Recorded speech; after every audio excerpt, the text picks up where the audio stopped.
Well, hello. Welcome to Spindle City Straight Talk. I'm Chip, And I'm CJ.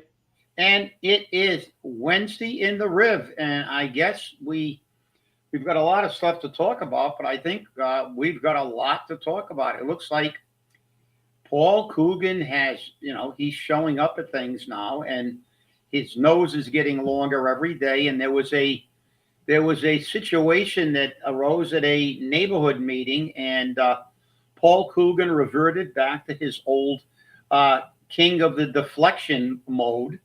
And I think we've got to really talk about it. CJ, you want to frame that? You know about this. Hey, David. So, Yeah, from the phone calls I got from people, it appears that Paul showed up at the Maplewood Neighborhood Association meeting last night, and Carlos decided to show up, although he wasn't invited. Let's make that clear. He was not invited. and I have been told that he normally goes to those meetings. And he normally attends those meetings. I wonder why nobody wants to listen to what he's got, because he's hitting actual issues. I wonder. I guess so. That's a rhetorical question. I know the answer. I know, but so go ahead, CJ. So I guess he showed up. Yep. And Carlos spoke, brought up the issues, talked about the money. Crickets. Not a correct question anywhere. Gabe Amaral asked a question. Was asked two questions. And then crickets, nothing. And then Paul made his statements because everything is wonderful and everything is marvelous. And I'm so happy to be here because, I've done so much for Fall River. Okay? And I've done so much for you, like raise your rents and raise your taxes and raise your water. I've done so much. So he went into his diatribe of bullshit. Yeah. But Carlos called him out on it, from what I've been told. And from what I've been told, Paul's face turned beet red, like it was going to explode. And then Paul said the infamous statements, I don't want to get into the negative aspects of this. I don't want to get into negativity. Okay. Where did we hear that before? Always from Paul Coogan. That's right. Okay, so today we're going to begin the show by giving everybody a snapshot of Paul Coogan's. Number one, that's his defense mechanism. I believe, I don't know if Jeff is watching today. I know if he normally is not working, he's on. I don't know if he's on yet. But you were there. I was there. We went to the affordable housing meeting at the Lady of Light Band Club in the Flint, because I grew up a block away from that place. And Paul started that entire meeting by saying, I don't want to talk about negative things. I don't want to hear it. We're just going to, no, you want to talk about your political con job and your lies. It's like the Democrats now, because what Paul wants to do is put in the rearview mirror the last 6 years of his mayoral stewardship. Like the Democrats. What are the Democrats saying when they say you let 20 million people in, the border wasn't closed, Biden was a pudding brain, you destroyed the economy, you had 9.1% inflation rate, the highest in over 20 years under your stewardship. And you know what they say? That's in the past. Let's not talk about that. We're looking to the future, because you don't want to examine the past. Because if you don't learn from history, you are doomed to repeat it. So let's start. We're going back in that one of my favorite old shows. My kids used to watch it, the Way Back Machine. You remember that one, CJ, don't you? Oh, yes, I do. The Way Back Machine. So let's go in the Way Back Machine, back long before Paul even became a mayor. He began his pathological lying. Oh, yeah, Jeff. Yeah, it's exactly what he said. Yeah, and that's exactly what he said. You can corroborate that at the neighborhood meeting back, years ago at the Flint. He didn't want to talk about the fact that they weren't dealing with affordable housing, and he was very uncomfortable. And he keeps trying to deflect everything. But if you do not learn from history, you are doomed to repeat it. So way back in the Wayback Machine, we're going back to when Paul started his campaign as some kind of incipient politician, being the head shill for the Durfee override. At those meetings, and you guys saw that little mini debate we had, which was BS because it was about a hypothetical. You can't deal with numbers in a hypothetical, but we did always say that we would not have it paid by the time he said it would be paid, and it has been proven to be a fact. So there was when Paul began to talk about his lies, and if you look at that, if you watch that pseudo debate, Paul started with that same strategy. Oh, Chipper and I are good friends. We go back a long time. We're not going to get negative. That's his way of saying, let's not talk about history. Let me explain something first. Dealing with the facts and telling the truth is not negative. The truth is the truth. The truth is he said it was going to be paid. We said it wasn't. The truth is he was wrong. And there began Paul's 6-7 years of being wrong all the time. The next thing we have is before he took office, he was elected. I read, he was warned about the health care. He was warned about the trash before he took office, and he's ignored it for 6 years. So he doesn't want to talk about that. That's negative. It's not negative. It's a fact. We are $2 million in a hole for health care because he ignored information from people he put on a transition team who supposedly knew what they're talking about, and he was supposed to listen because it didn't suit his political agendas of market rate housing. He lies about everything. So we get before he gets in office, and then he gets in office, and we don't have to tell you about all the hyperbole and lies. We've got all the cover-ups. I'm running on transparency. This is not negative. It's the truth. Here's his draft. Here's his draft for the transition team where he talks about he's going to be transparent. He even talked about it in his new thing, his little 3-minute thing about, I brought transparency to the 6th floor. Really? Yeah. We still don't know what happened with Malone. Yeah, that's it. It is a fact that we have $2 million in a hole. That is not negativity. It's a fact. And how did we get there? Because Paul can't run a one-man parade. He's proven that. All he knows how to do is spend money. How about the healthcare account? Oh, well, yeah, the healthcare account. That's it. That's why we're $2 million in a hole. And this is then he began after 2 terms. I brought this one out of the archives. Here it goes. By Joe, no good. Another propaganda piece. We are just going to keep elevating ourselves. So Paul says everything's wonderful. Really? The rents was $750 when you took over. They're $2,000. But this is what he said. But we want Nantucket rent. From this article published at 4:16 a.m. Eastern Time, November 8th, 2022.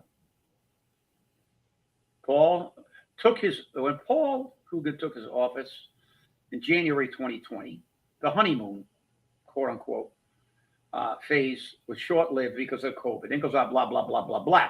Now Paul says, we're going to move forward. Why? Because remember this. You'll remember this, CJ. We talked about this word or this sentence a long time. Now he's going to say what a great job he's done. Now, with the city flush with federal and state dollars, where'd it go? Where'd it go? You're $2 million in a hole with money that we had that wasn't state and federal funds. You can't handle money. All you know how to do is spend it, and it's other people's money. And then he says things are going very well I'm not trying to pat myself on the back, but we're going to keep moving forward, and we're going to see about the opera money. And then he talked about all the great things he was going to do with the opera money, which he did virtually nothing except spend it for his friends. He did nothing to get the people of Fall River. So now we're going to go back to March of 2020 when he first got in, which was only a couple of months after he got in. And CJ has the video. If you want to post it, feel free. That he took. He went to a public employee committee meeting, and I'm going to tell you something a lot of people don't know about Paul Coogan. That video is available on YouTube. YouTube, yeah. You can post a link. Yeah. And I will send it to anybody who wants it. Jeff, if you need it, I'll send it to you. It's a very, very telling video. He shows up at the meeting, and CJ was there. They don't want those things videoed because of what happened at that meeting.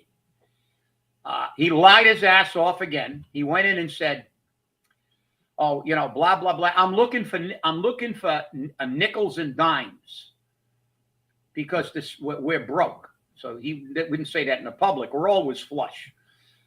I'm looking for nickels and dimes, and he goes on and on and on. And then I began to question him, and I said, "You're trying to get us into the GIC." And he said, "No, I'm not." And I'm paraphrasing now. That was a long time ago.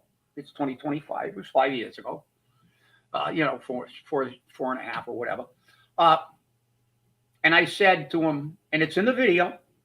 See, this wasn't a debate. This was facts. Again, I was being negative by saying, "Paul, I got the email that you sent about information about the GIC to put the city in a GIC." And he shut his mouth and he got mad and he called me Rain Man because I knew the numbers. Then he got upset because I was doing the majority of talking. And of course I am. I've been a chairman and I've been involved in the healthcare since 1981. Most of the people in that room did it. I called out Mary Sahadi on erroneous numbers. It was proven on that video.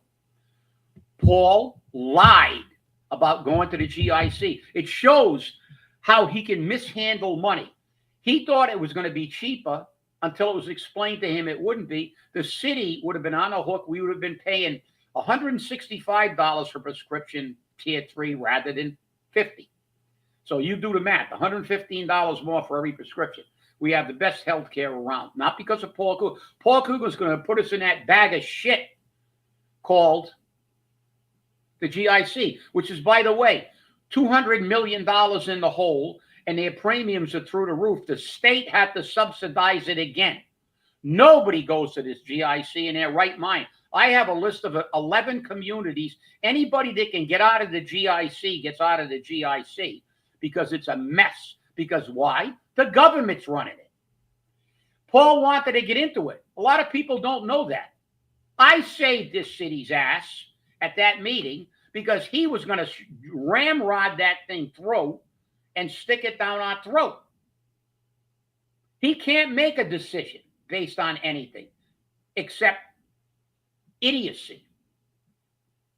And where do we go from there? We go to a Paul Coogan now that doesn't want to talk about it, the history of his tenure as mayor. Malone, John Perry, all the lawsuits, all the rape, all the fist fights, all the things. And I'm doing everything for Kenny Pacheco. I'm doing so much for Fall River. Then he made some statement about, "Oh, yeah, I've done so much." Well, who have you done it for? About bringing businesses in. You haven't brought any businesses in. I hate to tell you this. That's the acronym for the state plan. It's Government Insurance Commission.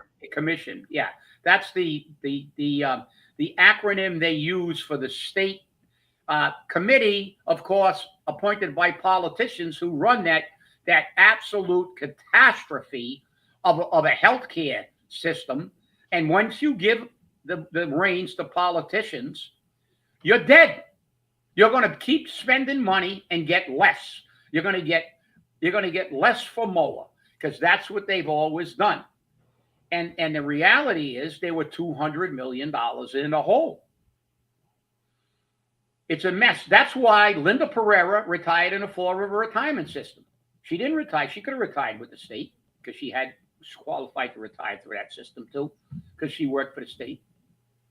Ray Mitchell retired through Fall River, even though he was only a part-timer, city council. Brad Kilby, they will all retire through the city of Fall River. They may have options other places. He worked in it. But I know that obviously Ray Mitchell worked for the state. Linda worked for the state. They all retired through Fall River, so they don't have to go into the GIC. They know we have the best and least expensive healthcare system in the state. Why? Because of the hard work of the PEC, not Paul Coogan. Paul Coogan tried to undermine our healthcare system 2 months into office. And then after that, he shut his mouth and left it alone. They still tried to manipulate numbers. But do yourself a favor. You get that link and watch that meeting. If you can't find a link, just put in Fall River Public Employee Committee meeting on the search box on YouTube, and it'll probably bring it up. You will see it. And it's in March of 2020. But again, this is Paul Coogan. And then when you get him in front of you, I don't want to talk about negative. It's not negative, Paul. When somebody asks you how you managed after when you started running for your third term, you said we were, in your infamous words, we're flush, baby. Didn't he say that at a State of the City address too, CJ? Yes, he did. Refresh my memory. Yes, that's correct. Yeah, okay. We are flush. We are flush. We are not flush. We have never been flush. That meeting when he first took over said we were nearly broke. We're still nearly broke, and we're broker. And he doesn't bring in any businesses. Market rate housing are not businesses. Those things are a drain on a society. CJ and I researched TIFs. We got a report on a 5 or 10 year study of TIFs by Columbia and a couple of prestigious universities that say in communities like Fall River, low-income communities, TIFs have a negative effect, and they do. TIFs don't bring anything. You give these millionaires TIFs, we pay their taxes. You give these millionaires zoning requirement waivers, we suffer. We can't find a parking place. You give them all the money, and they're rich, but that doesn't come back into the community. That's not a business. That's their business. That's not a business like a store that employs a whole bunch of people. They don't know what are they going to employ? A maintenance man? They'll probably have an illegal doing it. I mean, this guy is the worst mayor maybe in the history of the planet. And I've never, you can tell he should be proud of his ethnicity because he has mastered the art of the blarney, because he is so full of shit. If bullshit was bricks, he could build a chimney to the moon and have bricks left over to build another chimney to the moon. And now, even on his 3-minute, he has the audacity to say that he brought transparency to the office of mayor. Really? Don't I remember? Don't we remember the people asked them how much we're paying for Durfee, and he refused to answer? CJ, am I correct in that assumption? You are indeed, sir. Did we ask them how much we have out in lawsuits? Yes, we did. And he did not answer. That's right. So this clown is going to go to that debate tomorrow, probably with the question in hands, and he's going to probably start off by saying, oh, Nelson, okay.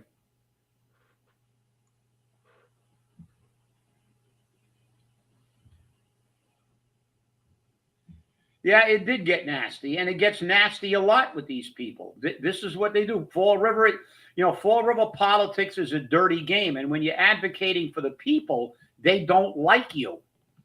They do not like you. They just want to keep raping and pillaging the citizens in this city. This is a problem. This guy is just, You can't point to anything he's done that has a major impact on quality of life in a positive way in the city of Fall River. 800 calls before they go to the rail trail. Yeah, and he says on his push card, I'm in favor of public safety. And Carlos goes to the, I don't know what questions he asked, but apparently he acquitted himself very well. He asked questions. And I want to see if tomorrow night, if the Fall River reporter asks him, Paul, do your homework. You said we were flush at the beginning of this term. We're flush. We got loaded with money. We got money up the kazoo. We got money from the state. We got money from the feds. We got money from the taxpayers. We're flush. State of the city address. We're flush. We got loads of money. Now it's like, oh, shit. We're $2 million in shortfall for the health care that they gave us the money for, and it's gone. And we're signing leases for buildings we have no funding for. That's right. We're going to rent buildings we don't have any funding for, and we're going to take it out of somewhere else. And we're $3 million in a hole for trash. That's right. That we had money for. So if somebody asks you that question at that debate, what are you going to say? Number one, you're going to say, what? I'm just a vice principal? Hey, wait a second. Jared on TV asked the question, which is very, very valid, because remember, Paul said he's done all this work on streets and sidewalks. Why is it taking so long to fix Columbia Street, as promised would happen this summer? Well, that's because Paul promised it. Look at that one. And therein lies the problem, Ray. You're right. Therein lies the problem. I heard a guy tell somebody that he was going to vote for Paul Coogan. It was an election or two ago. I don't think he's voting for him again, but that's why he's losing votes. But because he was nice to his son when his son went to Durfee. Right. Really? Why doesn't somebody ask Paul, you were flush? And I'll give you, okay, let's give this stuff. If you're watching for Florida Reporter, I gave you the date of the article. Here's the headline. And it was written by your reporter. That's right. My favorite reporter, favorite propagandist, the Joseph Goebbels of Fall River. Tell a big enough lie often enough and people will believe it. November 8th, 2022, this article was published by the Herald News. And where he says, now with the city flush with federal and state dollars from rescue funds. Well, just say, Paul, where did you blow $87 million? Where did you blow all the flush money? Where did you blow all this money? You're telling what great things you've done for the city. I know that the rents was $750 when you took over. They had $1,500 at $2,000 at $2,500. Now, is that good?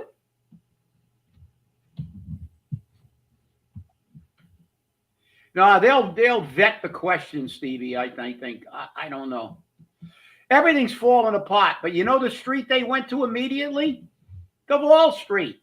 That's where we got $7 million lights and benches. Did anybody drive down to the Wall Carter Lily and see the few of the brand new $7 million lights that is standing there in a field that's totally full of heavy equipment and rocks and crap and high grass and stuff? This is nuts. He's done nothing for the quality of life of the people for the people for it. And we can prove he's an incompetent. He's an incompetent.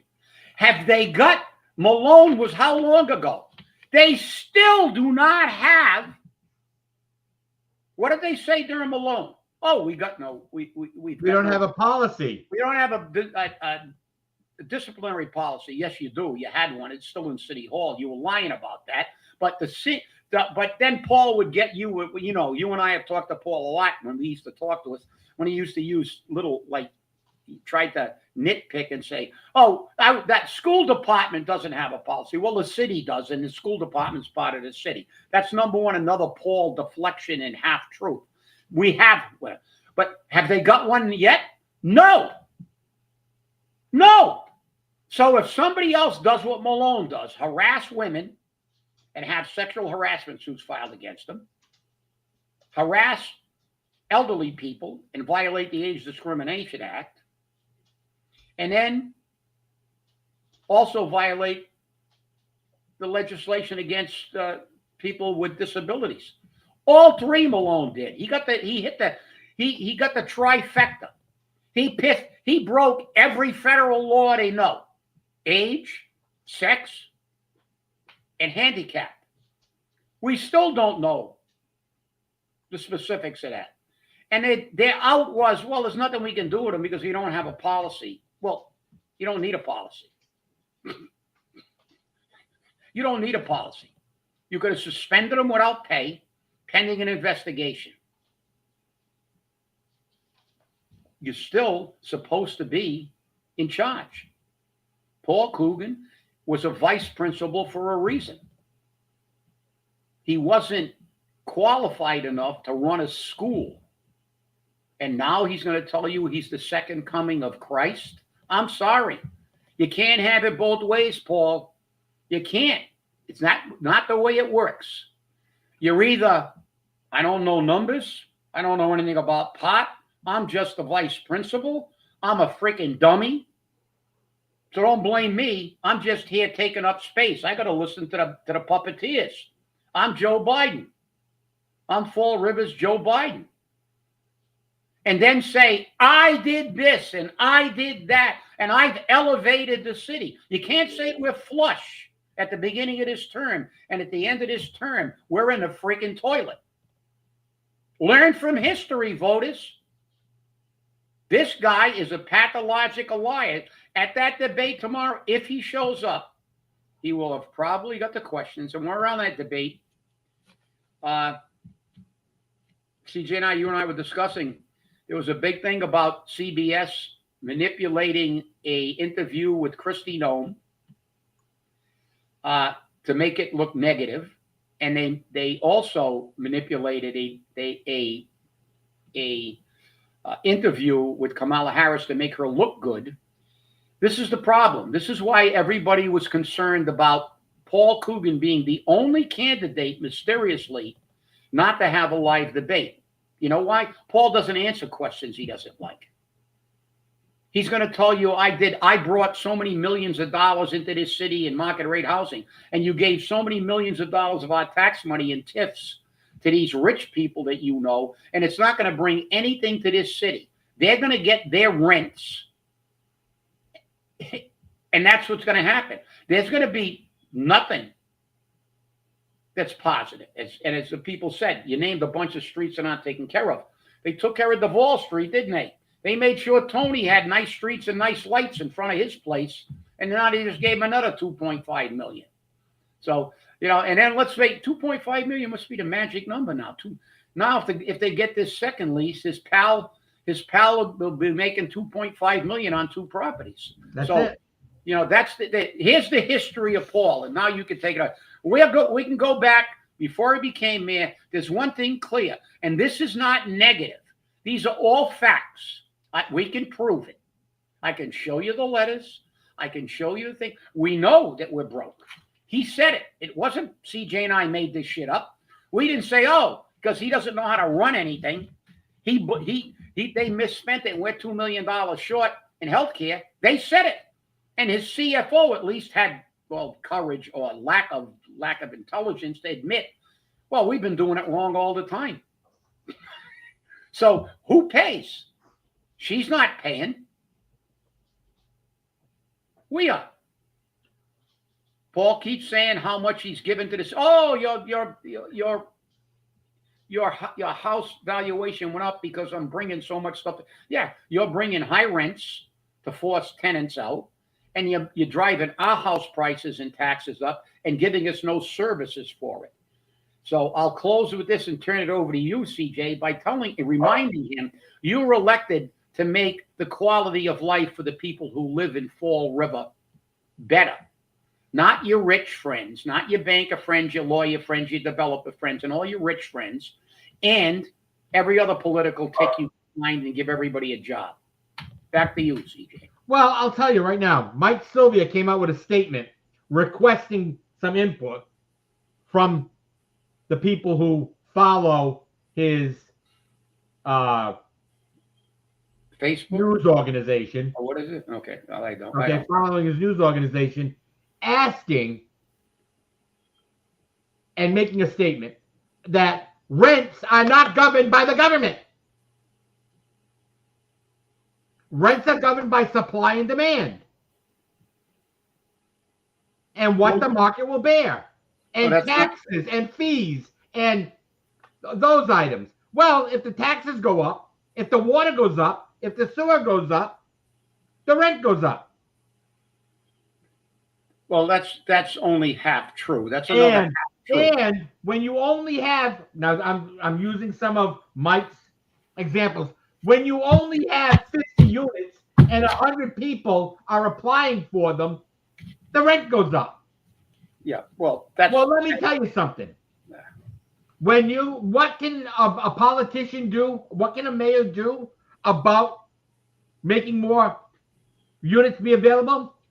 Stop with the market rate housing. Start with affordable housing. There's a big difference. Well, People let me just afford. Well, people can't afford market rate. That is the biggest manipulation of bullshit and economics around. We have got proof from colleges that did 10-year studies that this shit destroys communities, especially communities like this, just because of that. It is not capitalism. You want to talk about pure capitalism? You want to invoke economics? You want to say, oh, it's what the market will bear? No, it isn't. These developers come in, they jack up the rents, and what they'll do ultimately is just declare bankruptcy. Don't get it. Right now, we got a whole influx. We're building zillions of these apartments. And all I see is people, it looks like Maura Healey's dumping them in. They're illegals.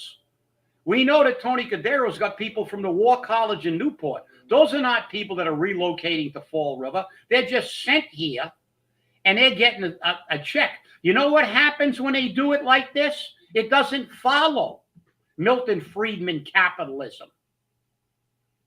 What happens is, as those studies show, it turns this city into fucking Detroit, not Newton.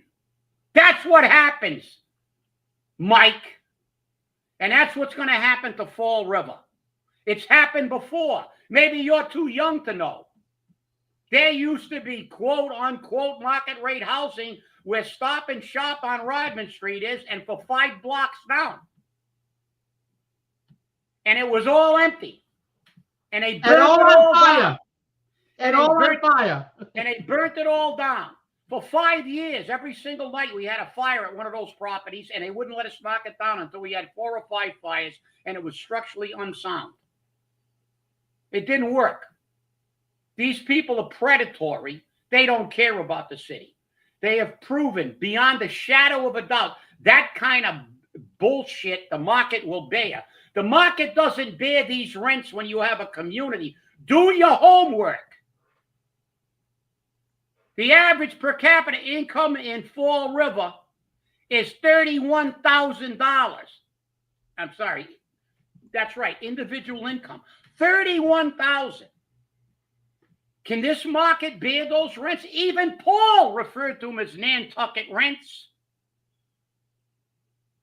Looks like you're giving cover for the mayor. This shit don't work. The average household income's only $53,000. Does market rate housing work in places? Yeah. In Newton, in Wellesley, in Swampscott.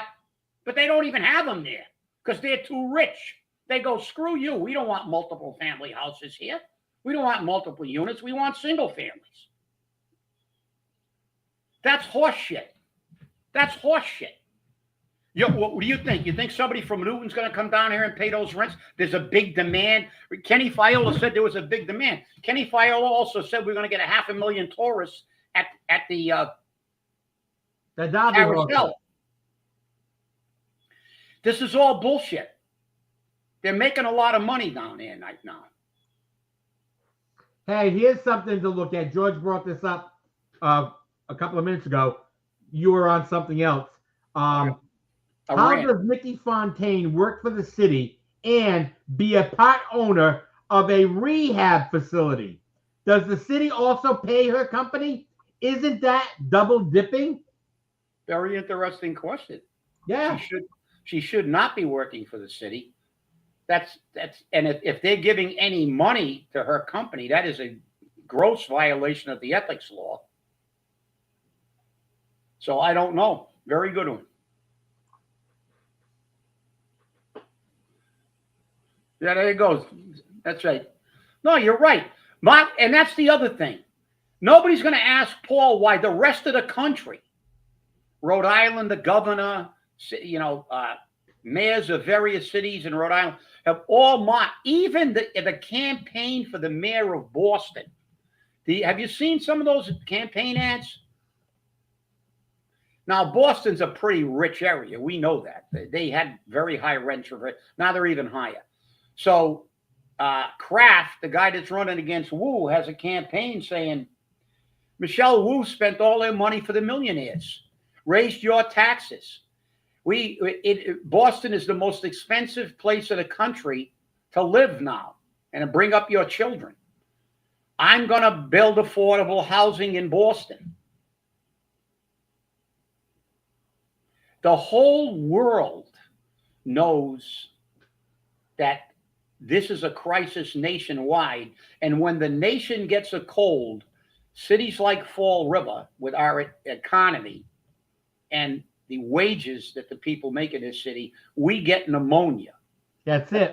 Hey, that's an old adage. Jared on TV says Coogan brought us a lot of cones and patchwork. Yeah. That like never before. 3 projects: the Duro Building, the last mill on Alden Street, and 84 North Main Street. All got approved TIFs in January 2024 to turn their properties into mixed use. September 2025, and still abandoned. Yay! That's what TIFs do. Yay! Yeah, but I love it when they invoke economics. It's like, oh, tariffs don't work. But that's Coogan. Coogan, don't be negative. It's not negative. These are all facts. These are all facts. Coogan did try to get into the GIC, and if he wants to say that I'm lying, good. We can go. We can swear him in under oath, and we'll swear Gallagher in under oath, and they'll have to testify under oath that they were looking at the GIC in 2020. And again, I'll be. We still have the email. Yeah, I got it somewhere. But yeah, that's what I said. Somewhere there's no necessity for that. I mean, Gallagher will not lie.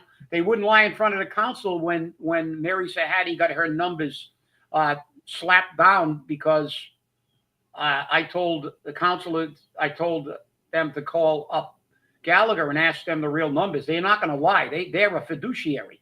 They're not going to lie about numbers. They'll lose their license. So the fact is these things, but this is Paul Coogan's thing. Paul Coogan plays Mr. Nice Guy all the time, saying, oh, Chip and I were really good friends. We've known each other for a long time. Let's have this debate about we're not going to pay. He's wrong. It's all going to be paid. We had much to do about nothing. Him and CJ are just, they're just conspiracy theorists. This is going to be taken care of. Just like, you put me on a thing, I send you a letter, say, Paul, if you keep screwing around with the healthcare money, it's gonna bite you in the ass. And guess what? It did. And now what is he saying? Oh yeah, we did it wrong. Well, you did it wrong, and we have to pay. We have to pay for the TIFs. We have to pay for the healthcare that we already gave you the money to pay for. We have to pay for the trash that we already gave you the money to pay for. And now you're talking about the rumor is the stormwater fee is going to go up to $75, and then they were going to say by the unit, so which would be like 350% increase. And these people with the bullshit of, it's the market. This is what there was a nice big article about the predatory developers that are coming to the Cape and southeastern Massachusetts. But apparently they don't do enough homework. It's always like, let's fall back on that. Oh, it's what the market will be. No, it won't. No, it won't. Not in cities like this. We've got the study from Columbia and I don't know, I forgot a couple of the other colleges. They do massive negative impact on communities. This is what happened in Detroit. And look at Detroit. Decades later, they'll never rehab Detroit. You don't put money in a community. You know, there's an old saying, I think it's in show business. You got to play to your audience. You're not going to open a French restaurant. The French Laundry is not going to open up in Fall River. Because if you take your family to the French Laundry for dinner in California, you will have to pay more for that meal than your annual income, most likely, if you order the right bottles of wine. But it survives very well in an area. Newton can have any kind of housing it wants. Its average his average family income is between 165 and 181, depending on what source. I use U.S. Census Bureau, so I'm saying 165. Ours is 53. Do the math. Their individual income's around, I don't know, 90,000. Ours is 30, 3 times more. Yeah, they can afford stuff like this. That's the way economics works, Mike. I hate to explain that to you. It's not what the market will be. The market of the people. The market are the people. We're the market. You show me somebody in Fall River that can afford these kind of rents comfortably. You can't. That's ridiculous. That's ridiculous. You $31,000 a year per cat, and that's actually a high number, because when we think about the people in Fall River who now are Paul Coogan hires, who are now getting $40,000 pay raises and $15,000 pay raises and all these pay raises, their income is skyrocketed. I remember at one time our household income was much lower. It's still lower than a state average, but 53,000 and change, make it 54, well below state average. So you're going to tell me that we can afford the same kind of housing of these other people? No, we are the market. If people stop buying shit, what happens to the businesses? They go out of business. But these people never go out of business. You know why? Because they're politically connected. You think it's a mystery that these people are on a board of directors of hospitals, and then all of a sudden hospitals begin to rent their property and pay them big rents? You think it's mysterious that these people are on boards in Boston, and then all of a sudden they get war college people in their market rate housing? I believe that if we do an investigation on who's in those properties, you're going to find out that Healy's sending down illegals. That's what happened to our public housing. Everybody, and they all forgot, oh, we got more public housing. Yeah, it's your fault. Who did that? Not us. Politicians. The mayor at the time put his brother in charge of the housing authority and gave him a contract that says the larger the occupancy you have in the housing authority, the bigger bonus you get.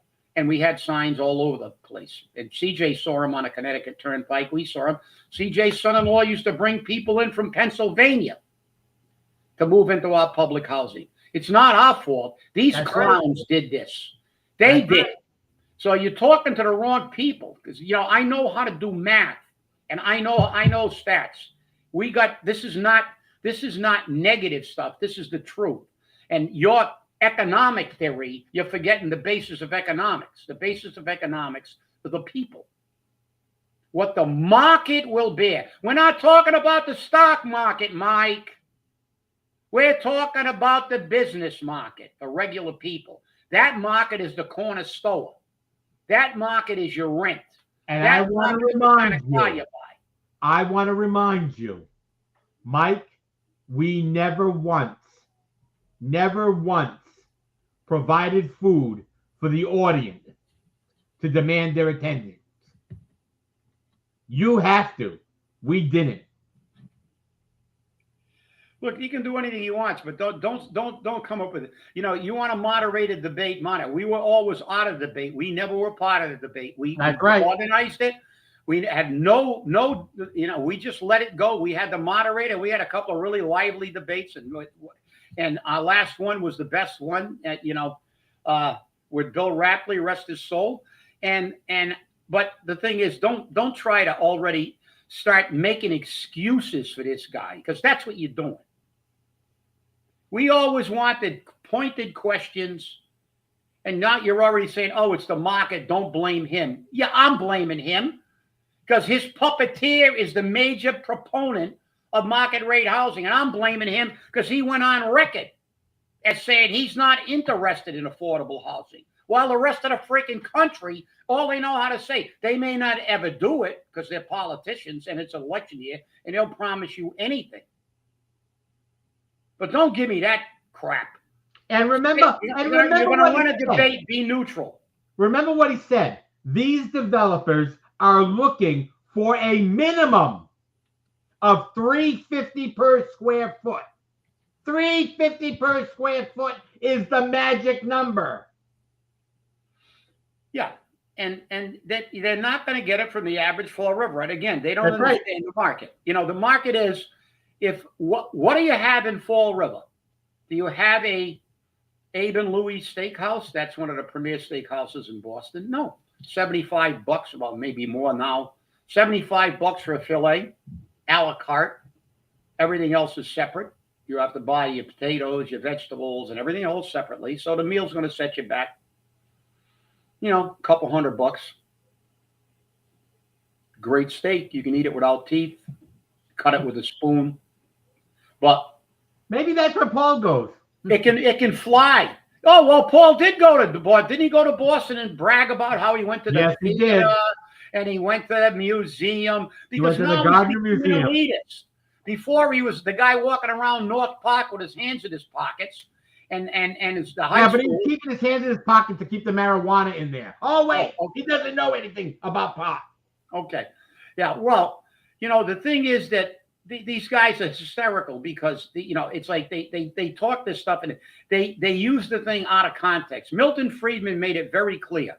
We're talking about government agencies, and Milton Friedman, who is the premier economist to me. He's the Teddy Roosevelt and Abraham Lincoln of economics, said very clearly, and read some of his stuff, the essays by Milton Friedman on economics. Maybe I'm a sick puppy, but I like reading stuff like that. But the reality is, he said, if you give the government the Sahara Desert, they'll run out of sand in 5 years. And he's right. This is what Paul Coogan done. Coogan took this city over 6 years, has done nothing but spend money, got a budget that's got a $2 million shortfall for money that we had in the bank, supposedly, or should have had in the bank, $3 million for trash that we should have had in the bank, and he was warned, and he ignored it. And now he ran at the beginning of this term, not that long ago, by saying we were flush. He bragged on how much money he had to blow. And you know what he did? He blew it. Milton Friedman would be proud. Or as Ronald Reagan once said, the government spends like a drunken sailor, but the only difference between a drunken sailor and the government is the drunken sailor pays with his own money. That's it. Hey, Jared on TV says the first coat of tar on Bedford Street looks great. Where's the second coat? I think they just started cutting up the street again. Oh, but believe me, wait a minute. I know you guys may be wrong with this projection in the future. Remember who's building market rate housing on Bedford Street? That's right, Tony Cordero. I foresee a very, very solid coat, ultimately finished coat on that area, just like the Wall Street. The Wall Street, all you guys, and my street's terrible. I mean, I go down there, it's like Fallujah. And it's only a short street. It's only a block long. And I'll tell you what, my street's been like this for years. For years. I come down here, it's like, I don't know if I'm going to, the dog gets panicky. When the dog's in the car and I'm hitting potholes, the dog's like, what's going on here? The car's, it's crazy. But our streets have to go into the back of the line while all the rich developers get their properties, $7 million. That still goes up my butt. I'm telling you, $7 million on benches and lights. for his pals. Talk about you're going to spend the opera money for the good of the citizen of Fall River. Said the state was going to put benches and lights there. That's right. For free. That's right. For free. But he spent $7 million to get his pal fancier lights. Come to Fall River on the T. Which has one rider. Why does, and another little economic gem, and I haven't done it in a while, but I did it a while ago. Newton's a little bit smaller than Fall River now, actually. It's smaller than Fall River. They had 10,000 more businesses than Fall River. Why?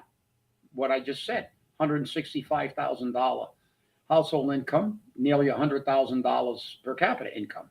75% of the people in Newton have bachelor's degrees, about 75% of the thing is single families. Different kind of market. Remember that. What the market will bear. Well, the market there are those people.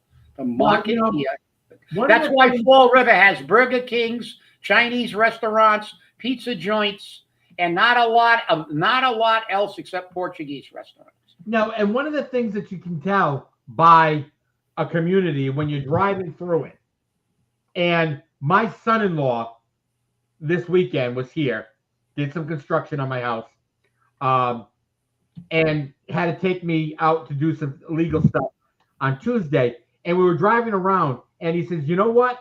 He goes, I live in the Pittsburgh area, and I don't see as many food stamp signs as I see out here on local businesses. That's what the market bears. I'm not saying there's anything wrong with people who receive food stamps, SNAP benefits, okay? But when you look around and you see in the community, and that's a predominance of the signs on the local convenience stores, that speaks volumes. Yeah. Pawn shops, too. Yeah. We got a pawn shop. Remember, we got a couple of pawn shops. But you know what bothers me, CJ? I grew up in the Flint. I still live in the Flint. I grew up on Alden and Quikasham. I walked Pleasant Street when I was a kid, my whole life growing up. And every one of those stores was filled. We had 10 or 11 restaurants between Stafford Square and Bogle Hill. And when I drive up Pleasant Street today, and you know what Paul Coogan succeeded in doing? I noticed it the other day. He has done something. He put fresh plywood on all the boarded up stores. I'm serious. I know.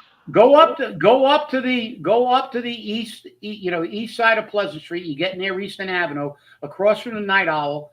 All those stores that are boarded up all have new sheets of plywood over them. They're empty, they're derelict, and they're doing nothing. And we want to talk about economics and bring in an economic engine to this city. People are the economic engine of the city. You need to get people jobs. You need to try to bring people in who are working. Don't give a multimillionaire a tip. Give some guy who's got a job and say, you come to Fall River, we're going to give you a reduced income tax, property tax. We're going to give you a break on your property tax for the first 5 years, as long as you live in Fall River, because now you're going to shop in Fall River. You're going to live in Fall River. You're going to be part of this community, and you're going to invest in this community because you live here. No, they don't want to do that. Paul Coogan said it right out of the get-go. We are totally, Kenny Fiola, we are not interested in affordable housing in a city that's that needs it the most. When you look at us compared to Boston, I mean, talk about a difference in a demographic. When Boston is complaining, when Kraft is running commercials saying, I will bring affordability back to housing in Boston, and we don't even address the issue, there's a problem here, people. Houston, we have a problem.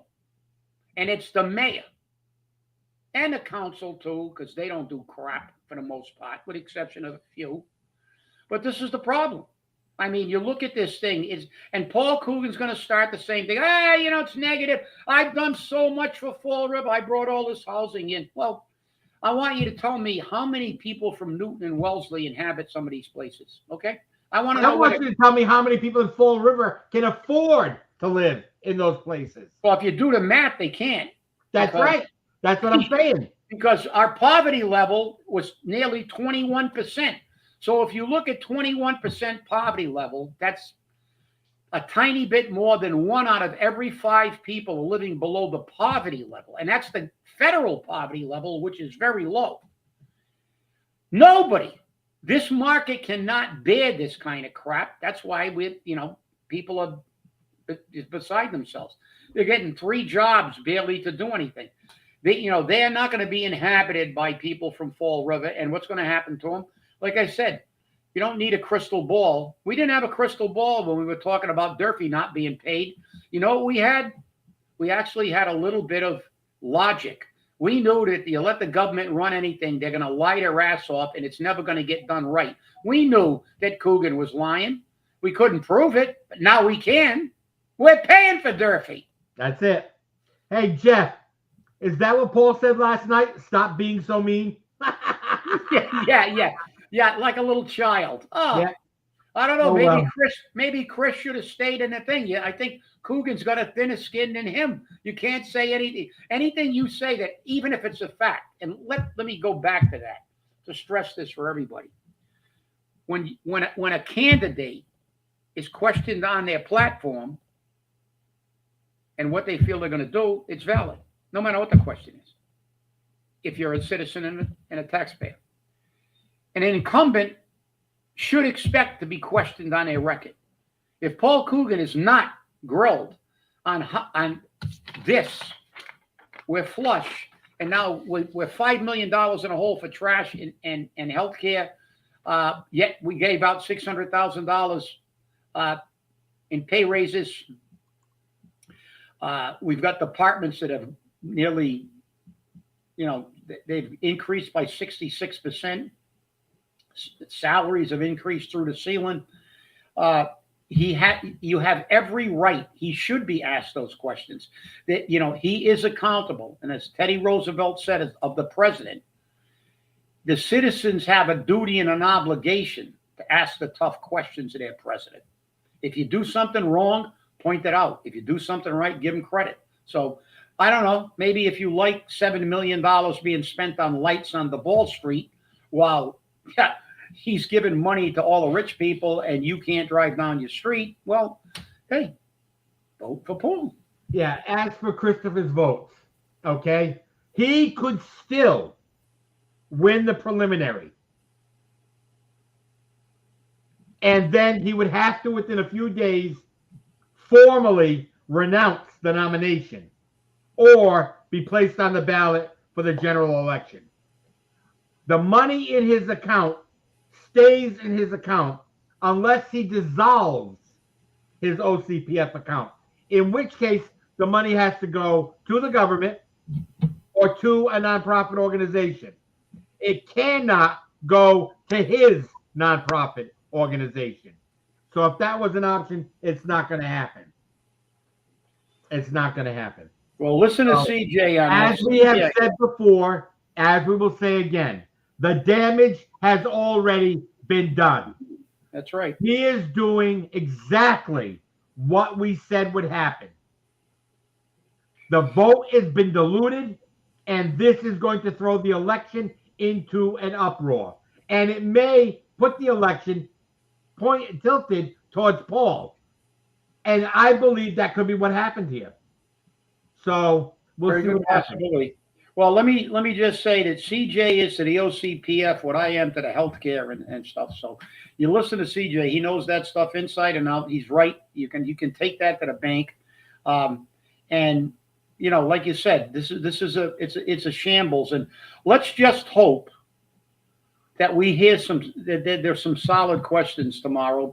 But to me, debates are irrelevant anyway in local elections. It's more what the candidates bring to the people and what they say of their platform. And the incumbent, well, his record is Yeah. No, that's true, Amy. No, you're right. Well, it's full of politics. That's the thing. That's why we said on a few shows ago when Christopher was, they were saying he was dropping people. He was upset with people. Talked to my lawyer. Fall River politics is dirty to begin with. They call it warfare without bloodshed. And dirty politics in Fall River is an art form, and this is probably one of the dirtiest places in the world to run for public office. So it gets real, and the closer the election, the nastier it gets. And the tighter the election is, the dirtier it is. That's right. That's right. Well, I want to thank you all for watching, and remember, stay safe, stay angry, and hold your politicians accountable. And if you go to the debate tomorrow night, give them hell, people. Have a great night and a great day. We'll see you on Friday.